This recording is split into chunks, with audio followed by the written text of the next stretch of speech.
Hey everyone, it's Matsu here bringing you another video, and today I'm going to be talking about the One Piece Peoria regional that I ended up going to. I know it's very different from my usual content, and I'd like to talk about my experience and reviewing the event as someone who has played a lot of card games at a high level. For those that are new to the channel, you may be wondering, well, how are you qualified to give a review on the event? What's your background? And to that, I have the perfect thing just for you, dear viewer. I am the current reigning national champion in the Universes trading card game, boasting multiple other national tops and being the world's runner-up as well. The accomplishments list is truthfully too long to include here, so I'll just have you take my word for it. But enough of that. Before we get to the meat of the video, make sure you guys like, comment, share, subscribe if you enjoyed the video, and let's get right into it. First and foremost, I'd like to shout out the TO Top Cut Events for running a very smooth event and getting me in off the waitlist in a very quick and concise manner. They were very helpful in getting me to participate in my first ever One Piece regional level event, which is what this was. I was very worried on the way down that my trip might end up being wasted if I didn't get into the main event, because as I'm sure for anyone who usually watches my channel, you know I am a very competitive person at side events, which I will have more talk about that later. I don't usually do it for me. I headed down to the event with some of my locals who are going. Big shout outs to those guys. You guys know who you are. They included me kind of at the last minute.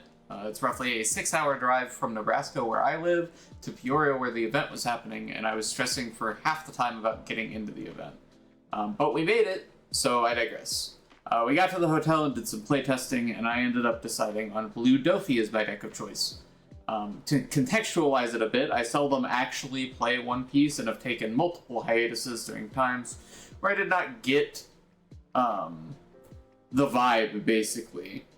I just did not enjoy the meta, that kind of stuff, and also this was my very first regional level event, and in my opinion, Dofi is a relatively straightforward deck, but it also has a level of depth to it that I can enjoy it and kind of strut the general TCG fundamentals that I have, so it seemed like a good fit for me. So that's why I ended up playing. Anyways, it's event day, and I get to the venue hall a little early. One of the things I will give very high marks to is there isn't a lot of hustle and bustle in the hour before the event like there is for a lot of other TCG events in the One Piece card game. So that was very, very cool as well. I'm very used to going to a TCG event and then having to get to the sign-up line and confirm my ID, get my participation, all that kind of stuff. I'm so glad that they push it back after the first round, so you can kind of do your first round, not have to worry about it, and then you can kind of just go get it whenever you want. So like when the lines are dying down, you can go get it. It's very cool. Very, very neat thing to do. So I'm able to hang out and kind of just catch up with a lot of my other locals who also went, but in a different car. And that was very cool. I'm a very big fan of that.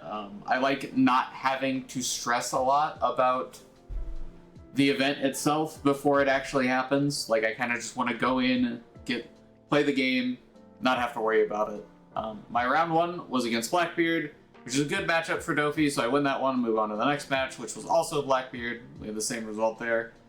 Going into round 3, I was feeling really, really good with my play decisions and my deck choices. Before the event, I decided to go down a pudding, because I was playing 3 puddings, so I went down to 2, and cut the 1-of Femur from the deck, because it just never came up in any of my games. It felt like, as long as I was playing remotely well, there was never a position where I needed, like, oh yeah, I really need this to, like, go through. I need the ability to make my dude unblockable. It just never came up. It is cool as a searchable 1-of, but I just didn't feel like I needed it. Round 3, I got thrown an absolute curveball that I was not expecting at all.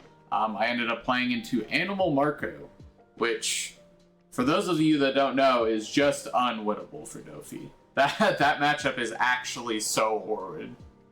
There was no universe where I ever could have won that. Seven Beard is just way too good against the deck. You play a dude every turn and they just go, alright, it's a 6k, now it's a 4k, kill it. Tap my dude, kill it. I don't even have to attack it. And it's just like, oh.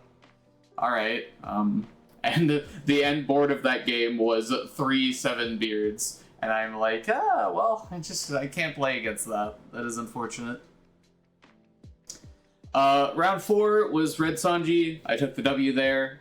Very favored for me is the Bounce Law and Jozu and all of these other effects that say return your dude to your hand are very good against the deck that is not playing on play effects because he's not allowed to. Otherwise, he doesn't get value from his leader if he plays on play effects, right? Because the Sanji gives rush to things that don't have on plays. So if you bounce his entire board every turn, he only gets to play one dude that actually has an impact on the board the turn it's played, which is very huge. So that was a pretty easy matchup for me. We took the W there.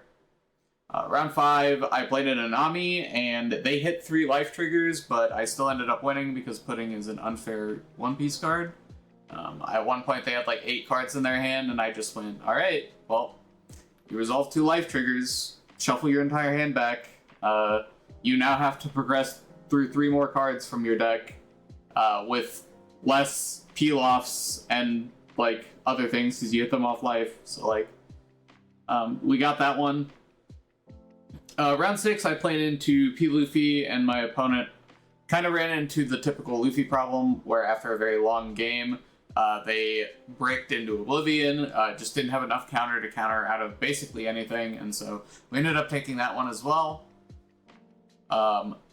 Now, this is where things started to get super rough for my tournament experience. So for context, I was going into round 7 at 5-1, which was very good. I was like, yes, I'm on the way to top 32. We're so good. We're so back. And then we hit the we're so over. So round 7 onward, I turn 1 Pudding every time, and every single time it was bottom deck because it was so unplayably bad. I think the first Pudding that I saw was 3 Moria, 2 Jozu with no Moria targets to get in discard pile on turn 2, so it would have just been awful because I went first, so obviously I'm not going to be able to discard anything. And so that was just terrible. I had to bottom deck that. And it was like basically similar things all 3 times. And I was just like, well, I mean, I guess that's the break sometimes. It's a card game. There's a lot of RNG involved inherently just because of the nature of things. And sometimes you just don't see it. Quite literally, you cannot win them all. So I did not feel too bad about it. That is until it continued to happen in the next 2 rounds afterwards. Or 3 rounds, I should say. So, round 8, I played against Blackbeard, which is a very free matchup. I lost to Purple Luffy in round 7. Just couldn't deal with all the stuff he was putting out. I got double Luffy Taroed and didn't see Bounce Law, and it was just rough. Blackbeard, I beat in round 8, which is a pretty free matchup for Dofi, so not really much noteworthy there. Round 9, I was X2. I was like, oh, I can still do this. I can still get there at X2. I can still top 32. We're doing fine. And then I played the Dofi Mirror. Now, mirrors in card games are very pilot dependent, and then if both pilots are equally as good as the other, it's RNG dependent, right? Because if both players are equally skilled and they're both playing the same deck with the same cards, then obviously the person who draws better is going to be the one that wins. And you know it's bad when at the end of the match your opponent tells you, wow, what a brick for you. And it's like, yeah, I mean, there's not really much I could do about it. I didn't see Bounce Law until like the bottom half of my deck, even with multiple Sengoku searches. No Teach for like the first 4 turns of the game. It was a disaster all around. But it's okay, so we went into round 10 at X3. I was still hoping to win my last round. And just be able to make at least top 128, right? And long story short, that did not end up happening. I played into Shanks. There was a turn where I needed to find a Bounce Law to out a Lucky Roo that would have gotten my opponent just infinite tempo if I didn't immediately bounce law at that turn. Because they got to go first, so they would have went Lucky Roo into Beckman, and then I just cooked. I just lose too much tempo on that. And long story short, I didn't find the bounce law, so I just kind of got destroyed. And that game was kind of not very close. I think he ended the game at 4 life to my 0. And it's just like, oh, well, I can't do much about that. But we ended the entire tournament in 155th place, which I know is not terrible for my first One Piece regional level event, but it could have been better. And obviously, as someone who is very high level in other card games, I strive for the best and will apologize for anything less. So hopefully in the future, we can kind of just improve on that and do better next time, right? Because I will just learn from anything that happened at this event and take it into the next one, because that's how you grow as a card game player. Make sure you're always doing that. There was a silver lining to the entire event, and even though I didn't top, one of my locals, Chris, which I will have a very funny picture probably in the video of him, top 32 to having what I can only describe as a absolutely meteoric Swiss run. He was 8-0 in the first 8 rounds playing Usopp. I think he lost in round 9 and then won round 10, and so just 9-1 going into day 2. Just absolutely cooking with the blue-black Usopp leader. Just, I love that deck too. I got to play that deck in the side events at the day after. Had an amazing time, ended up going 3-1 in those, and it was just such a sick deck. Such, like, crazy card advantage, and Rebecca's is just an insane card with Usopp, and obviously it's like basically tailor-made for him. But yeah.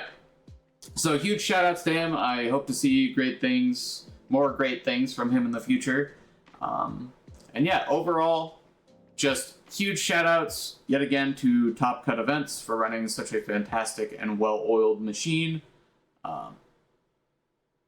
There is one thing that I will say kind of that detracts from the overall score, which the overall score I'm going to give the event is a 9 out of 10. I think they did a fantastic job. But I think the lunch break needs to be a little shorter, because an hour and 30 minutes for a lunch break is just way too long. People only need an hour. There's plenty of food areas around the venue. They have plenty of time. They can get back to the venue if they need to. They can order food. Like, an hour and 30 minutes is way too much. Lunch started at 12:30 when the round ended at round 3, and we got back at 2 o'clock for the next round, and there were a lot of people who were just like, lost momentum from the lunch break being that long, and I can agree with that. I've been there before. I've definitely gone to events and like just absolutely demolished in the first few rounds and then just tapered off after lunch, because like you get into a different kind of headspace while you're eating. Like, you're not really thinking like, oh, like, how am I gonna continue to play my deck well? You're just thinking about eating, right? And so you can kind of lose momentum from coming back after lunch. So I think they should make the lunch break a little bit less. I think an hour is more than enough. I'm pretty sure that every card game that does do lunch breaks does like an hour. Anyways, little side tangent. I think they otherwise ran a absolutely fantastic event, and I look forward to going to more One Piece TCG events in the near future. It was a very fun and exciting experience, and I overall had an amazing time. Anyways, I hope you guys enjoyed the video, and if you did, please make sure you like, comment, share, subscribe, and follow me on Twitter, where I talk about One Piece and other TCGs / do tournament updates for any majors I go to. Link in the description down below.